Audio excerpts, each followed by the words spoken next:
大家好，今天分享一个方程序加工斜的一个端面。首先我们看一下仿真，那么这个程序呢只是仿真出来，没有实际去计算验证过，不是实际计算能不能加工出来这样的效果。咱们可以现在看一下这个仿真，那每次呢就切一层，那么这个呢就是取的这个刀具呢就是比较宽，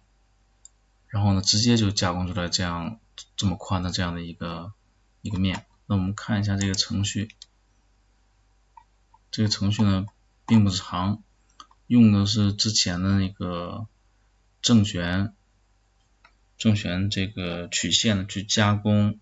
我们那个双欧油槽的那个程序。那么只不过呢我们这个刀具呢是有宽度，是从这个端面外面向里面切入，然后再走这样一圈这样正弦曲线。那么以前呢是我们从外缘切入，走一个正弦曲线，然后刮一下底面再切出。我们这个呢是从端面切进去，咱们可以看到它这个起点呢是每次呢在不同的这个直径下，然后这一项呢是 J5， 然后切到这到井号19这样一个，就是先这样切入，然后再走一圈，然后最后呢再切到这个 J5 的形式，再切出来。那么这样的话就是切出我们这样的一个具有这样角度的这样的一个端面。那当然说这把刀具的话我取的也是比较特殊，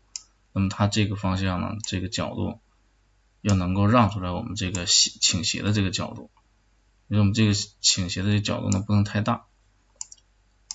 不知道大家有没有其他的这个方法，或者说比较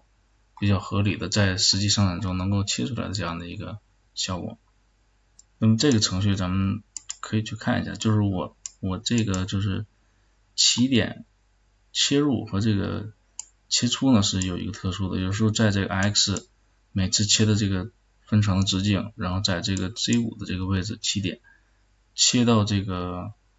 它这个井号19呢就是一个-6，它的这个中间这个位置，然后到这之后我们走一个这个一圈的这个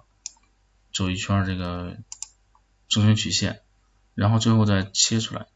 G12 再切出来，再切到 J5， 那就是一层切一圈退出来，然后再进到下一个直径再切再退。